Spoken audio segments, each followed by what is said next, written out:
Bienvenue à toutes et à tous sur les antennes de l'Intelligent TV.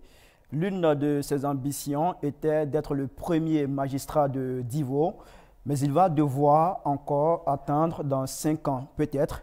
Maître Zéori Bertin, candidat du PDCI RDA aux récentes élections municipales dans la dite localité, est l'invité de cette émission. Maître, bonjour. Bonjour. Merci d'avoir accepté notre invitation. C'est un honneur.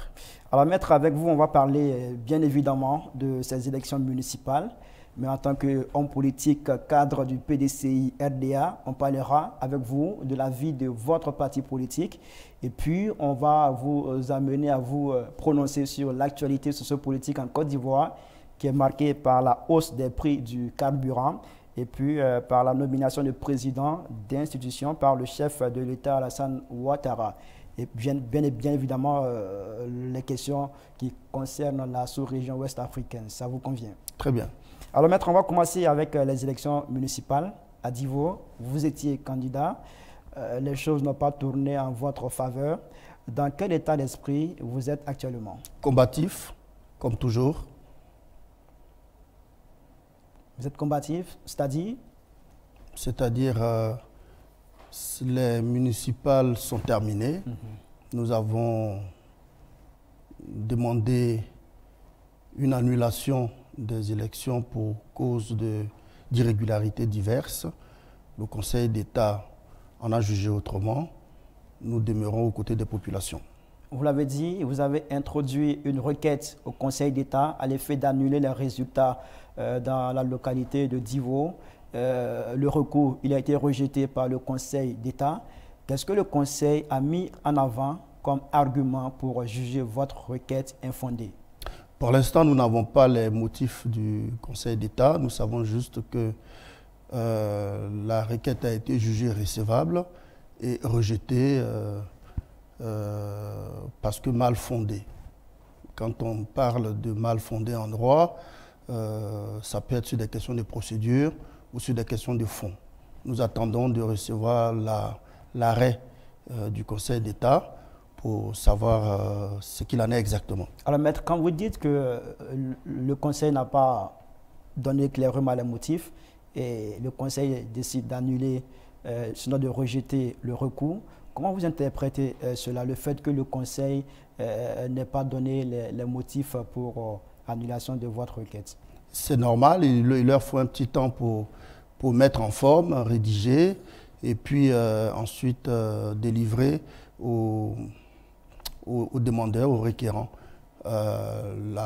L'inconvénient ici, c'est que le Conseil d'État est saisi en premier et dernier ressort, de telle sorte que c'est une décision finale. À partir du moment où il n'y a pas de recours en rectification et en annulation et autres, à la limite, les motifs importent peu. C'est pour ça qu'il aurait fallu qu'à la lecture de l'arrêt, le Conseil d'État donne les motifs sur lesquels il s'est basé. Parce que à tout mettre sous le sceau du mal fondé paraît un peu un pis-aller, un motif fourre-tout, hein, et ça, ce n'est pas très satisfaisant. Dans tous les cas, le Conseil d'État est une juridiction respectable de notre démocratie locale et nous espérons qu'ils se sont basés sur la loi. En ce qui nous concerne à titre personnel, nous continuons de penser que le Conseil d'État s'est bien planté ou a lu le droit à l'envers. Vous dites que le Conseil d'État s'est bien planté. Pourquoi? Justement parce que les éléments sur lesquels se fondait notre recours sont des éléments réels qui sont partagés avec toute l'opinion locale, régionale et même nationale. Lorsque vous organisez des élections et que déjà au moment de la pré-campagne, il y a des candidats qui s'affichent avec des parrains qui sont eux-mêmes candidats à la région parce qu'ils ont une influence d'ailleurs qu'ils détiennent de la population, cela contribue à influencer l'opinion locale. Donc, vous n'êtes plus candidat à la mairie pour vous-même, vous êtes candidat à la mairie pour l'autre avec lequel vous vous affichez. Donc déjà, ça a biaisé tous les jeux. Lorsque un seul candidat, parce qu'il a de l'argent et parce qu'il n'y a pas de contrôle sur l'utilisation de cet argent, même sur l'origine de cet argent d'ailleurs, hein, peut mettre des panneaux partout, dans tous les villages, dans tous les quartiers, à tous les coins de rue. Vous faites allusion à quel candidat? Je ne veux pas dire de nom, monsieur. Permettez-moi. Lorsque les panneaux publicitaires peuvent être installés par cette personne partout, ben, il est évident que les gens la voient au moins 24 heures sur 24 dans leur vie. Et c'est normal, ça les marque. Le jour des élections, si vous vous affichez avec cette personne comme étant votre parrain, évidemment, ça biaise le jeu. Ce candidat dont vous parlez vous empêche d'afficher vos panneaux dans la ville? Bien sûr qu'on peut dire qu'il nous a empêchés, dans la mesure où il occupe tous les panneaux et qu'on ne peut plus en louer. Il occupe tout. Il en a installé lui-même, il a créé des endroits non autorisés par l'État. Non autorisés, dans tous les villages, dans tous les coins de rue. Vous parlez de M. Touré Ali Amadou. Je parle de personne, mais l'opinion reconnaîtra de qui je parle. C'est suffisant. Alors maître, ce n'est pas la première fois que nous vous recevons. On vous a reçu ici avant les élections locales. Vous nous disiez que vous étiez l'homme qu'il faut pour le lot du bois. Mais il se trouve que pour ces élections, les populations ont porté leur choix sur le candidat du RHDP, M. Touré Ali Amadou. Alors, maître, on aimerait bien savoir qu'est-ce qui n'a pas marché. Bah, tout a marché. Tout a marché parce que avec les éléments que je suis en train d'essayer de décrire, ça prouve qu'on s'y attendait. Monsieur, le candidat dont vous parlez, était candidat pour succéder à un autre qui est parti se présenter à la régionale, là où on ne l'attendait pas du tout. Alors que lui-même, il était déjà maire. Donc, il fallait qu'il trouve quelqu'un qui est donc dans ses chaussettes, quelqu'un sur qui il a de l'influence, quelqu'un qui peut justement manipuler, à qui il peut dicter sa volonté pour le remplacer, pour éviter d'opérer des contrôles sur sa gestion, pour éviter d'apporter une rupture dans le regard. C'est la victoire au bout qui comptait. Ce candidat dont vous parlez bénéficiait, comme je viens de dire, de l'appui, de la protection, de la couverture de l'autre qui a manifestement, puisqu'il le montre de l'argent en le distribuant à qui veut. Merci pour la générosité. Très bien. Mais pour une élection, les règles sont totalement faussées. Alors, maître, après ces élections locales, il y a des candidats qui ont décidé de ne pas siéger au conseil municipal et même au conseil régional. Je veux citer Diaoufouet du PDCI à Yopougon. Il y a Aoussoujano dans le Bélier. Et on a également Yasmina à Cocody qui a fait un poste pour dire qu'elle ne pourra pas siéger au sein du conseil municipal de Cocody. Est-ce que ça sera aussi votre cas? Je n'ai pas décidé. J'ai tout à l'heure été appelé par le préfet de Divo qui m'invite à une séance inaugurale. Malheureusement, la date indiquée, je ne serai pas disponible. Je serai certainement hors d'ici.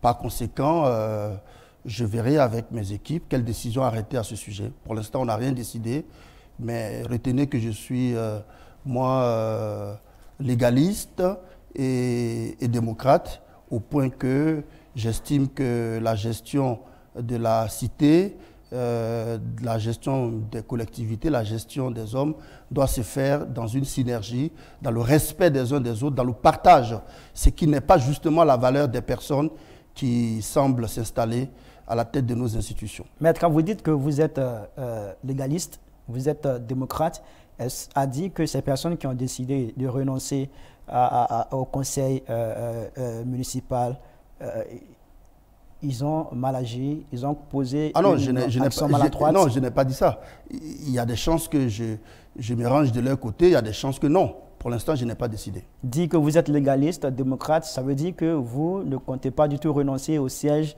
Je n'ai pas dit ça. Municipal. Renoncer aussi fait partie de l'application de la loi. La loi de 2012 Exactement. Qui organise les collectivités cette loi vous territoriales donne le droit de renoncer. Donne le droit, donc j'entends juste vous allez l'appliquer, cette loi? Regarder et voir quoi faire. Je n'ai pas encore consulté mes parrains, mes électeurs, mes équipes. Je suis dans votre média justement pour m'adresser à eux, pour préparer ces moments qui arrivent. D'accord. Maître, ce n'est pas la première élection à laquelle vous participez. En 2018, vous étiez candidat au régional. En 2021, pour les élections des députés, vous étiez candidat à Divo sous-préfecture. Cette année, vous étiez candidat pour les municipales et puis les sénatoriales. Je ne sais pas si je dois dire heureusement ou malheureusement, tout compte fait, les choses n'ont pas toujours tourné en votre faveur. Quel bilan, maître, faites-vous de toutes ces participations à ces élections? Waouh, mais heureusement que j'ai participé à tous ces niveaux. Belle expérience. Très, très belle expérience. Aujourd'hui, je suis l'une des personnalités dans ce pays à qui on ne pourra plus poser une colle dans aucune élection, à aucune compétition. Mais quand vous dites belle expérience, il y a des échecs qui sont là. Il n'y a pas d'échec. Je viens de vous dresser un tableau malheureusement antidémocratique, anti-élection, anti-élégance. Ce tableau ne me permet pas, ne vous autorise pas à parler d'échec. Il n'y a que de la forfaiture. Et donc, la vie continue et l'avenir nous dira. Justement, la vie continue. Je suis certain que vous ne comptez pas quitter la scène politique. Vous l'avez dit à l'entame de cette émission, vous dites que vous êtes combatif. Alors, maître, après ces expériences, c'est quoi la suite politiquement pour vous? Ben, la suite, c'est rester combatif aux côtés de mes parents, aux côtés des populations, aux côtés des électeurs, aux côtés des Ivoiriens, aux côtés des Divolaises, des habitants de Lakota, de Divo, de Guitry, de Iré, de toute la région du Lot-du-Bois, du Grand Ouest, de rester disponible pour les militants du PDC-RDA et les sympathisants et les militants de l'ODAPCI, notre observatoire, rester disponible pour les populations. Maître, 24 heures sur 24. En quoi est-ce que ces populations devraient vous faire confiance à nouveau? Mais parce qu'elles me connaissent et elles savent qui je suis pour elles. Elles savent que je ne sais pas tricher et que je n'ai jamais triché. Par contre, elles savent que je suis victime de toutes les attaques. Elles savent que je suis victime de toutes les injustices. Que vous n'êtes pas le flambeau du Lot-du-Bois. Ah non, justement, les populations me reconnaissent comme le flambeau du Lot-du-Bois. Est-ce que vous pensez vraiment que ces populations... Absolument. Alors, plus les résultats sont à l'envers, justement, plus ma cote de popularité monte et que je m'impose comme flambeau. Et vous verrez, il ne se passe de minutes sans que je reçoive de la part des populations des messages d'encouragement, de félicitations et d'appel à la résilience et à la performance, à l'endurance. Et je réponds présent. Vous répondez présent. Est-ce que vous allez répondre présent pour les élections législatives en 2025 si jamais ces populations vous sollicitent? Est-ce que vous allez solliciter le suffrage des populations pour ces élections qui vont venir? Écoutez, j'ai été candidat en 2021 pour les législatives aux élections, je veux dire à Divo, dans la sous-préfecture de Divo, la même sous-préfecture de Divo où 1 an et demi avant, j'avais raflé toutes les sous-préfectures aux élections régionales. J'étais en tête avec 1500 voix d'avance sur tous mes concurrents. 1 an et demi après, je suis battu aux élections législatives. Et vous croyez ça? Peut-être que les choses Moi, je ne crois pas, donc je m'en fiche. Mais peut-être que les populations ont décidé d'aller voir ailleurs. Ces populations, elles sont là, je les écoute et je sais très bien ce qu'elles disent. Donc, c'est ça qui compte pour moi. Alors, je reviens sur la question. Est-ce que vous allez solliciter le suffrage de ces populations en 2025 pour les élections législatives qui arrivent? Non, alors, pour rectifier votre phrase, solliciter le suffrage des élections, des électeurs, je crois que dans ma région, cette phrase doit être corrigée. On sollicite le suffrage des hommes politiques qui ont l'argent. On ne sollicite pas le suffrage des électeurs parce qu'eux n'ont pas un mot à dire. Et on attend 2 jours avant les élections et on passe de village en village, on leur donne de l'argent, on les conditionne, on ramasse leur carte d'électeur et on leur dit le jour J, on vous envoie des camions pour vous ramasser et on va leur faire faire ce qu'on veut, moyennant de l'argent. À partir de là, je connais leur degré de pauvreté, leur degré de souffrance. Lorsque vous avez fait souffrir quelqu'un au point de le déshumaniser, où il ne peut même plus tenir debout parce qu'il a faim, après vous venez lui jeter un grain de riz, il trempe pour pouvoir au moins mettre quelque chose dans son ventre. Respectez ces gens. Ils sont livrés à eux-mêmes. Ils n'ont pas le choix. Donc, en 2025, je solliciterai le suffrage de qui veut, mais le moment venu, on en décidera, pas pour l'instant. Je n'ai rien décidé et je suis assez mature aujourd'hui sur la question pour apprécier. Quand vous dormez, quand vous vous réveillez le matin, vous pensez à cela? Pour l'instant, je ne pense à rien du tout. Pour l'instant, je pense juste comment faire pour rétablir la dignité des populations du Lodjibois. Parce que pour l'instant, elles sont, pour ainsi dire, perturbées par les situations successives depuis bientôt 10 ans. Personne ne peut le nier. Personne en Côte d'Ivoire ne peut nier le désastre politique dans la région du Lodjibois. Je le dis tout haut et tout triste. Dans le Lodjibois, le PDCI a 0 siège. Est-ce que vous n'avez pas cette envie d'offrir au PDCI au moins un siège à l'Assemblée nationale dans le Lodjibois? C'est mon intention. Le président Henri Konan Bédié, qui est mon père, mon chef, mon président, m'a fait confiance, doublement confiance, triplement confiance. Il m'a d'abord rapproché du PDC-RDA, qui est le parti de mes parents, qui est le parti de mes grands frères, qui est mon parti. Ensuite, il m'a nommé délégué communal de Divo. Après, il m'a nommé membre du bureau politique avant d'avoir le projet de me nommer candidat aux élections régionales où j'avais l'aptitude, où j'ai l'appétence, où j'ai le monde qu'il faut. Et vous souhaitez Au dernier moment, ça ne s'est pas fait. Et vous savez les raisons, monsieur. Et vous souhaitez être aussi désigné candidat de ce parti-là pour la prochaine échéance électorale? Mais je suis PDC-RDA et soldat de ce parti. À partir de là, tout ce que le parti décidera à mon sujet, c'est ce que je ferai. Est-ce que vous pensez que ce parti vous fait toujours confiance? Mais absolument.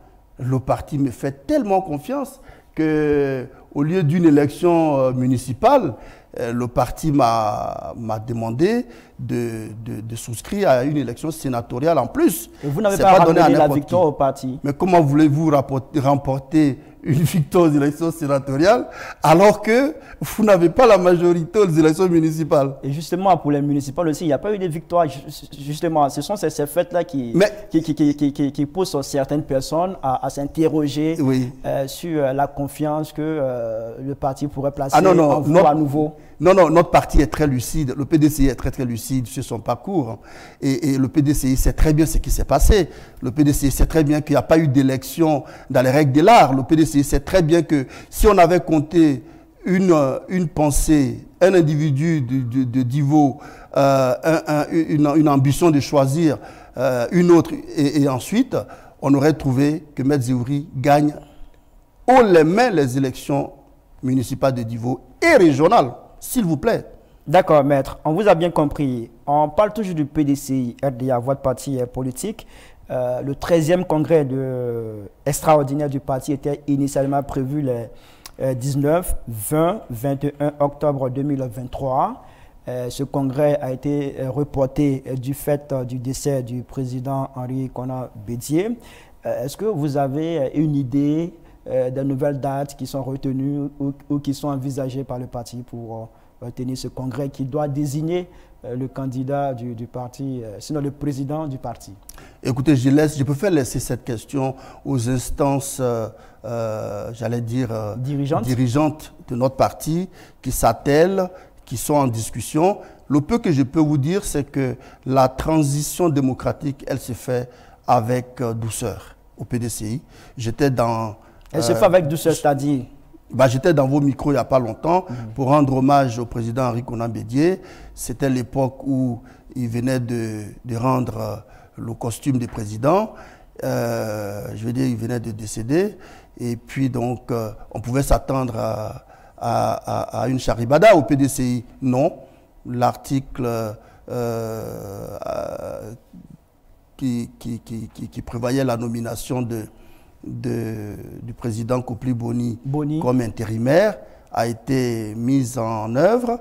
Et tranquillement, calmement, aujourd'hui, la transition, elle s'est faite. Le PDCI a réussi cette étape, vous le signifiez, mais il y a une étape aussi sur laquelle beaucoup s'interrogent, c'est l'après-Bédié au PDCI RDA. Maître, à quoi doit ressembler l'après-Bédié au PDCI, selon vous? Sérénité. Sérénité, comme le PDCI. Les gens croient à un torrent, à une turpitude, mais en réalité, les choses se font sereinement. Le président Koupli Boni continue de recevoir et d'écouter tous les cadres. Et le moment venu, ceux qui seront candidats à la candidature du parti, plus loin à la candidature du PDCI aux élections présidentielles, seront connus. Et nous, en tant que militants, en tant que dirigeants, en tant que cadres, nous allons nous prononcer sur tel cas ou tel autre. Dans tous les cas, vous verrez que tout ça, c'est de l'ordre de la démocratie, c'est de l'ordre de la paix, et ça va très très bien se passer. Ce n'est pas comme ailleurs. Alors vous parlez de candidats du PDCI pour vous 2025 pour la présidentielle. Selon vous, qui incarne aujourd'hui au PDCI RDA l'espoir d'une reconquête du pouvoir d'État? Nous tous. Vous également? À commencer par moi-même. Donc il y a des cadres au PDCI. Il y a des leaders. Quand vous dites à commencer par vous-même, ça veut dire que vous allez postuler, vous allez candidater pour tenter d'être président de ce parti-là? Mais Ibrahim, si vous étiez au PDCI comme je vous le souhaite, je vous demande d'être candidat aussi. Donc ce que je veux vous dire, c'est que je ne suis pas au PDCI pour tous les cadres, mais je vous invite, je vous donnerai votre carte à la sortie d'ici. Si vous voulez, je vous inviterai à aller vous inscrire. C'est le parti où il fait beau vivre. Alors, je voulais juste vous dire que tous les cadres peuvent être candidats. Ils ont la capacité de l'être. Il y a des leaders de pointe, mais on oublie que dans la masse, il y a des gens qui sont beaucoup plus qualifiés, qui sont beaucoup plus proches des populations, qui sont beaucoup plus dynamiques et qui peuvent créer la surprise. Mais il y a quand même des noms qui émergent. On parle de Tidiane Thiam, qui, selon Bleu Goudé, ferait plutôt un bon Premier ministre qu'un président de la République. Que pensez-vous de son profil, du profil de Tidiane Thiam? Mais le ministre Tidiane Thiam peut faire un très bon président de la République, il peut faire un très bon Premier ministre, comme il a fait un très bon ministre du plan et du développement, comme il a fait un très bon directeur général du BNET, comme il a fait un très bon cadre. Écoutez, ça c'est des questions trop personnelles pour que moi j'en débatte. Ce que je peux vous dire, c'est qu'au PDCI, il y a des cadres et nous ne ferons pas comme les autres où l'absence ou le décès d'un cadre a pu provoquer un séisme. Vous voyez plus un jeune à la tête du PDCI ou vous pensez qu'il faut continuer avec les anciens, comme on le dit? Si vous vous souvenez de ma réponse lors de mon dernier micro chez vous, on peut être jeune et être con. On peut être vieux et être très brillant. Je n'ai pas de préférence à ce niveau. On regarde plutôt quelle est la capacité des gens à rassembler, à être proche des populations, à être proche de la philosophie de la démocratie ivoirienne, à s'émanciper de la colonisation occidentale et à promouvoir une Côte d'Ivoire réellement autonome sur le plan économique, sur le plan culturel, sur le plan de l'éthique morale, sur le plan agricole aussi. D'accord, maître. On va fermer cette page qui concerne le PDCI RDA. Je précise que nous sommes sur les antennes de l'Intelligent TV. Nous recevons maître Zéori Bertin, qui était candidat du PDCI RDA pour les élections municipales du 2 septembre 2023 dans la commune de Divo. Alors, maître, on va ouvrir une autre page, celle de l'actualité en Côte d'Ivoire.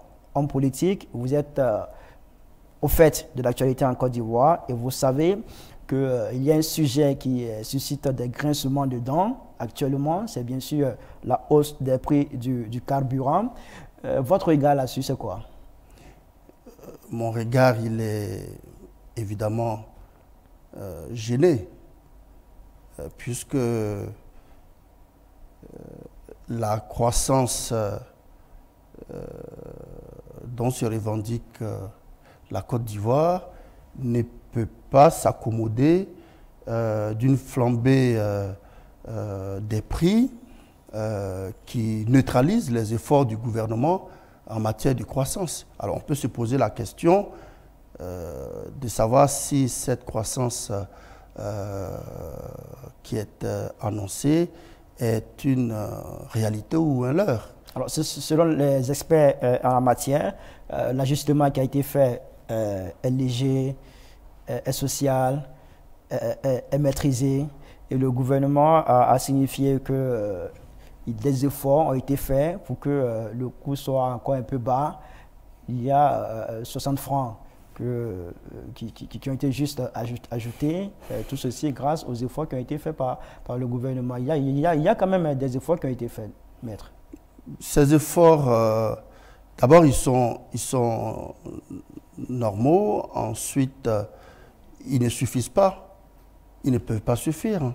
Et ce n'est pas parce qu'on a annoncé le prix du café Borchamp à 1000 francs, 900 francs, que de l'autre côté, on va augmenter le prix du gasoil à la pompe, de l'essence et des autres denrées. Est-ce que ce n'est pas un fait indépendant de... à gauche, on donne à droite. Est-ce que ce n'est pas un fait indépendant de nos autorités quand on sait la crise russo-ukrainienne, les effets de la Covid-19? Il y a aussi l'Arabie Saoudite qui a décidé de façon unilatérale de réduire ses productions en termes de pétrole. Ce sont des arguments qui ont été avancés par le gouvernement. Pour vous, ces arguments, ils sont quand même, ils tiennent ou ils... Non, ça ne tient pas. C'est plutôt la faute au service de la dette. Parce que le pays est très endetté, comme beaucoup de pays, hein, je n'en disconviens pas, mais moi je suis ivoirien et je parle de la Côte d'Ivoire. Le pays est surendetté. Et ça ferme la porte à la confiance que peuvent nous faire les bailleurs de fonds et tous ceux partenaires au développement qui alimentaient financièrement notre économie. À partir de là, le gouvernement fait des efforts ici et là avec beaucoup de finesse pour augmenter tel ou tel impôt, direct ou indirect, pour pouvoir trouver ne serait-ce que de quoi payer les fonctionnaires. Il y a aussi une autre actualité, ce sont des nominations qui ont été faites par le président Alassane Ouattara, qui a nommé des présidents d'institutions, et il a annoncé aussi un remaniement du gouvernement à la mi-octobre. Votre commentaire? Ça n'a pas très d'importance dans notre débat, puisque le président il gouverne, il faut bien qu'il gouverne avec des hommes. Félicitations à ceux qui ont été nommés. Et certains pensent que ce sont des nominations de trop, et la vie est chère. Pourquoi il faut encore nominer des gens? Non, la haute autorité de la bonne gouvernance a toujours existé, du moins depuis les dernières législatures. La Cour de cassation, certes, une nouvelle institution, mais ce qui semble être nouveau, c'est... le haut représentant du chef de l'État. Non, pas du tout. Oui, peut-être le haut représentant du chef de l'État et puis la grande chancelière honoraire. Ça ne me paraît pas surprenant. Chez nous, les notaires, lorsque vous êtes un jeune notaire, vous l'êtes à la fin de votre carrière.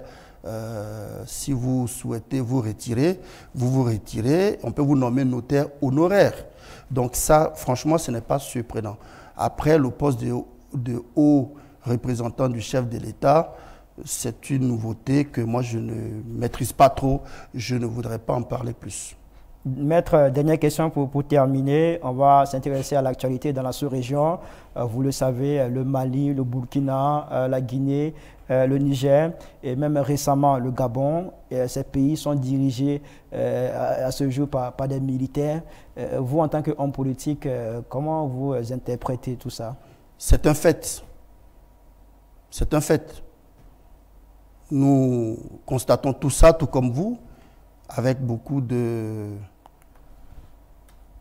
douleur dans le cœur, mais avec beaucoup de distance aussi. Ce n'est pas ce que je souhaite pour mon pays. D'ailleurs, mon pays a déjà souffert de ce cancer.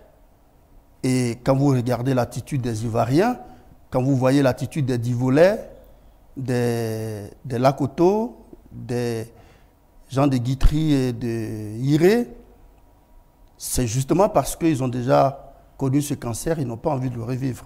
Donc, on leur fait parfois trop de mal.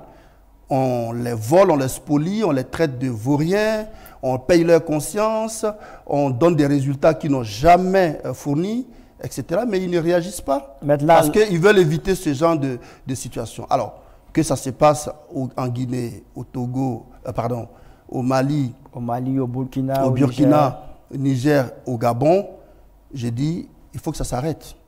Nous, en Côte d'Ivoire, nous voulons une transition démocratique par les élections. Voilà pourquoi nous demandons à la CEI de faire sa mue.